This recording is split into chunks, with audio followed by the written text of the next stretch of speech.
Great. I'm not going to start over again because I think I'm having an aneurysm. All right.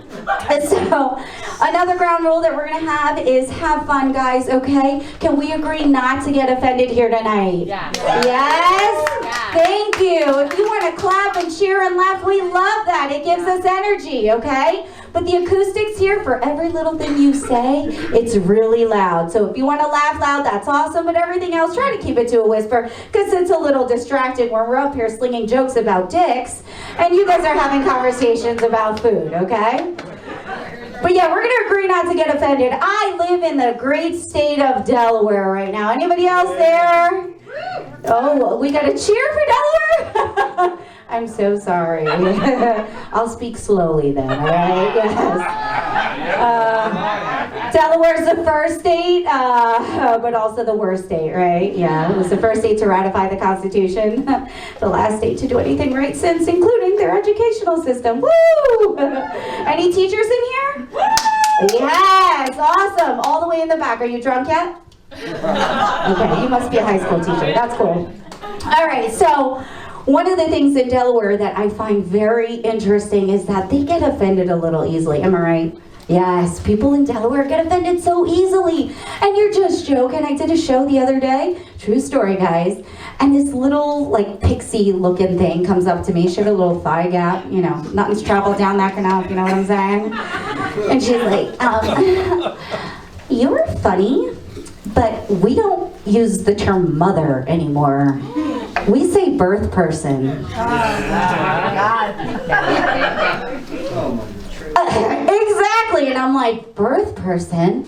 I can't say mother anymore? Does that mean I have to change my profanity? I can't say motherfucker anymore? I have to say birth person fucker? That doesn't even sound right. Can you imagine like Samuel L. Jackson? I'm tired of these birth person fucking snakes on this birth person fucking plane. It doesn't even sound right. So I looked at her. She was probably like a little vegan named Piper or something. I don't know. She meant well. But I said, well, sweetie, I'm the one that ruined my body to give that child life. If I want to say mother, I'm going to say mother. And if you don't like it, I'm going to bang your dad and make you my stepdaughter. How about that? Then I'll be your step-birth person. Yeah, joke was on me. Her dad was terrible in bed.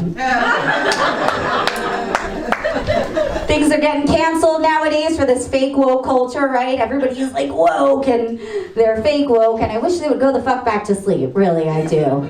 They're offended on behalf of other people, okay? I'm Puerto Rican, I tell a lot of Latino jokes. Don't get offended on behalf of my people. We're very stabby, okay? Yes. Rich white folks are born with silver spoons in their mouths, but all Puerto Ricans are born with razor blades in our cheeks. Just remember that, okay? So you don't have to get offended on behalf of us. Because Latinos, if there were any others here, they would tell you that what I'm saying is true.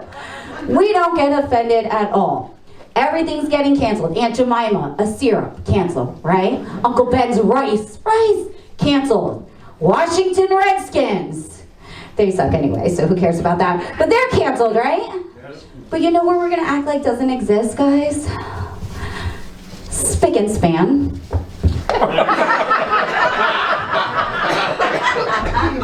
For those of you that don't know what spick and span is, it is a floor cleaner with a racial slur in it. It says it right in the name, spick and span. And I know none of you lovely people would ever call a Latino a spick, but if I were to ask any other Latinos in Wildwood right now, hey, do you like spick and span? They would likely say, aha, it means the floor is very good, okay? We don't get offended very easily. I mean, I don't clean anyway. I'm a terrible Latina. Most Latinas, they cook and cut. I DoorDash and slash, you know what I mean? So, but yeah, so we're not gonna get offended. One of the most ridiculous things I heard getting canceled, the show Shameless. Have you guys seen the show Shameless? Yeah. For those of you that don't know, Shameless is about a drug addict family that does terrible things in the name of their addiction, okay? And it got canceled. This is a true story, guys. Well, they tried to cancel it because it portrayed drug addicts in a negative light. I'm no connoisseur, guys, but I'm pretty sure it's not a glamorous lifestyle. And they had a little protest out there, and the police were like, this was the quietest protest we've ever had, because they were all out there like, having shameless. So, I don't know if you can tell by my vernacular, but I was an elementary school teacher for 21 years. Thank you for clapping for that. A little premature because I quit, because fuck those kids. Okay, now what I just said, I don't mean it in the R. Kelly sense, okay? So just like calm down there. And I'm about to tell you why I quit. I know you're like, 21 years, what? You look so young. They say black don't crack, but Rican don't wrinkle, you know what I'm saying? True stories, guys. First thing, during the pandemic, anybody have kids that go to school during the pandemic? Yo, thank you for wooing. I can't see you because there is a halogen in my eyeballs right now, but that's fine. Those children were not doing what they were supposed to be doing online during that time, okay? For those of you that didn't have children, I know you guys have little ones that weren't there during that time, be grateful. Because they were looking up things like Pornhub, okay? We got the notice about these things. And I know this because of the way things started to unfold when we started getting back into school again. Firstly, true story, guys, had a child on Zoom, 5th grade, who, how do I put this delicately? He enjoyed my story time a little too much, okay?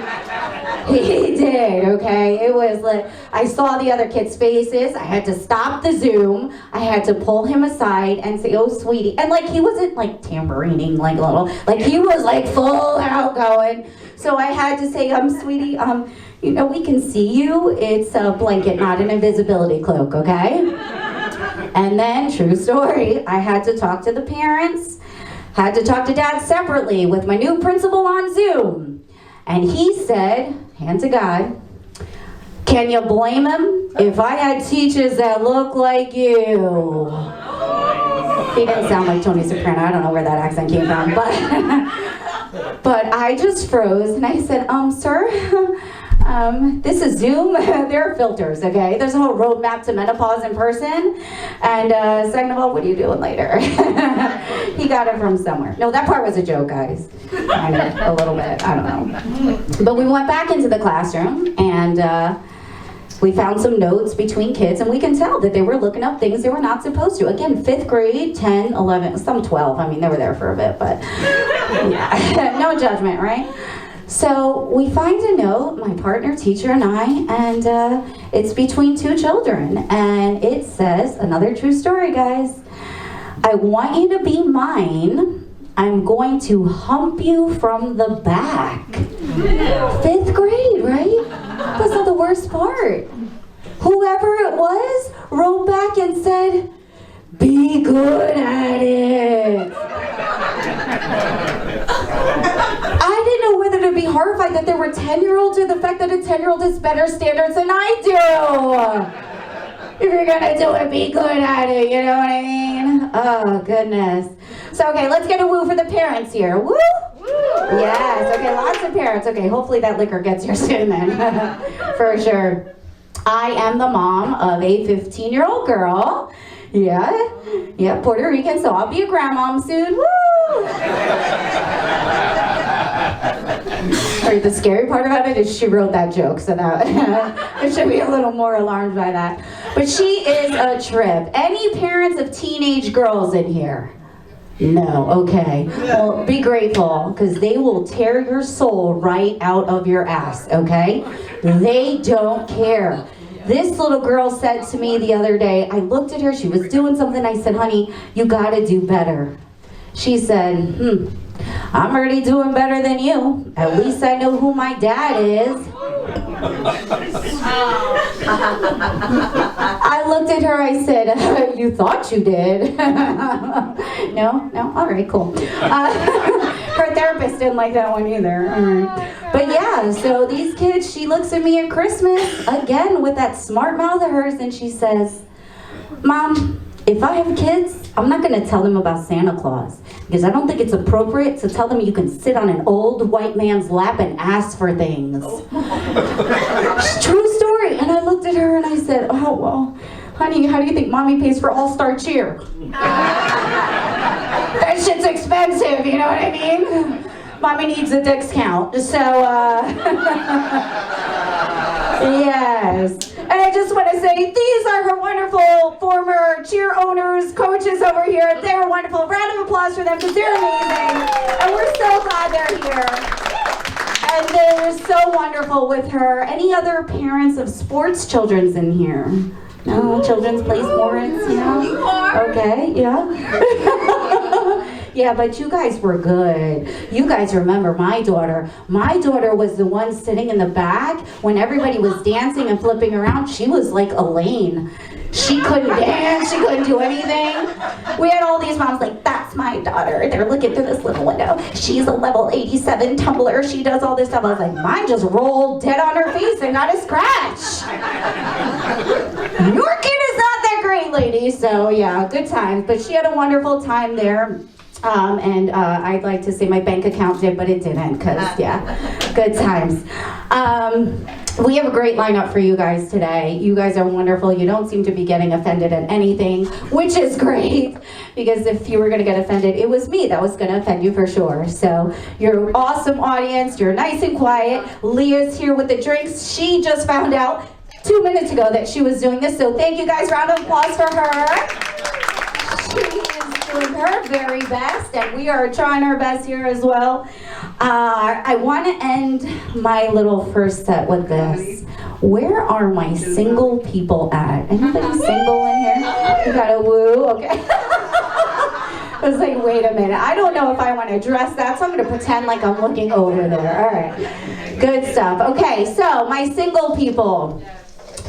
Are we tired of all these happy couples or what? Is this like a thing? Yeah, we love you guys, but it gets a little bit annoying because it's hard for the rest of us who are trying to date out there, okay? I met someone last year, and I mean, he was wonderful. He seemed like he was the one. He was marriage material.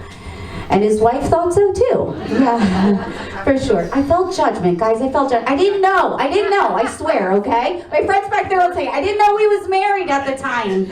I was under dicknosis. I was under the dickfluence, and he was definitely living in his basement, for sure. So, but he was very well endowed, guys, okay? He was extremely well endowed. I hate to say it this way, but, you know, again, there's that thing where you're just like, well, maybe he'll leave his wife, I don't know. But he, wait, I heard a giggle back there. You've been through that too? Yeah, all right.